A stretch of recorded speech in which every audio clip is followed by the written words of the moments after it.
શહેરા તાલુકાના ગ્રામીણ વિસ્તારોમાં સામાજિક સુધારણાની નવી લહેર. સામાજિક પ્રસંગોમાં થતા ખોટા કુરિવાજો, ખર્ચા દૂર કરવા ક્ષત્રિય સમાજની ભદ્રાલા ગામે યોજાયેલી બેઠકમાં બંધારણ ઘડાયું. વર્તમાન સમયમાં વધતી જતી મોંઘવારી સામે મધ્યમ અને ગરીબ વર્ગનો માણસ જ્યારે આર્થિક સ્થિતિ અનુભવી રહ્યો છે. પંચમહાલ જિલ્લાના શહેરા તાલુકાના ગ્રામીણ વિસ્તારોમાં સામાજિક સુધારણાની એક અનોખી પહેલ શરૂ થઈ છે. લગ્ન અને મરણ જેવા પ્રસંગોએ થતા બિનજરૂરી ખર્ચ અને કુરિવાજો દૂર કરી શિક્ષિત બનો અને સંગઠિત બનોના સૂત્રને સાર્થક કરવા ક્ષત્રિય સમાજ દ્વારા મહત્વપૂર્ણ નિર્ણય લેવામાં આવ્યો છે. શહેરા તાલુકાના ભદ્રાલા ગામે આવેલા ખોડિયાર માતાજીના મંદિરના પ્રાંગણમાં લાભી, ભદ્રાલા, હાંસાપુર, ધાંધલપુર અને સલામપુરા એમ 5 ગામોના ક્ષત્રિય સમાજના અગ્રણીઓની બેઠક યોજાઈ હતી. આ બેઠકમાં સામાજિક પ્રસંગોને સરળ બનાવવા અને આર્થિક બોજ ઘટાડવા માટે સર્વાનુમતે એક સામાજિક બંધારણ ઘડવામાં આવ્યું છે.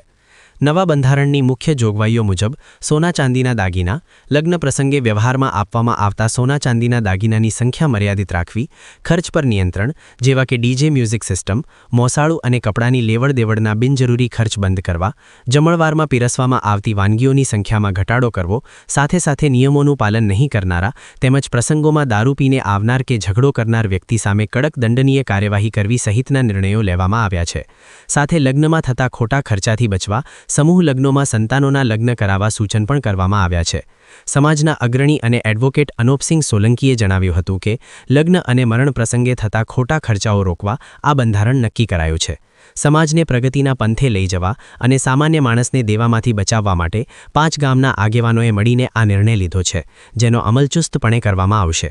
આ બેઠકમાં મોટી સંખ્યામાં ઉપસ્થિત રહેલા યુવાનોએ પણ આ પરિવર્તનને આવકાર્યું હતું. સમાજના દરેક વ્યક્તિને આર્થિક રીતે અનુકૂળ રહે તેવા આ સામૂહિક સ્વીકારને પગલે સમગ્ર પંથકમાં આ ઝુંબેશની પ્રશંસા થઈ રહી છે. આ પગલું આગામી સમયમાં અન્ય સમાજો માટે પણ પ્રેરણારૂપ બનશે. આશા ન્યૂઝ ગુજરાતી રિપોર્ટર બરાબર ભૂપત ડાભી, શહેરા, પંચમહાલ. રોજ 5 ગામનો એક સામૂહિક સમાજ સુધારણા અંતર્ગત એક સભાનું આયોજન કરવામાં આવ્યું છે. એ સભાના આયોજનમાં લગ્ન સમયે ચાલતા કેટલાક ખોટા ખર્ચાઓ થઈ રહ્યા છે એ બાબતની ચર્ચા કરવામાં આવી અને તે અંગે બંધારણ નક્કી કરવામાં આવ્યું છે.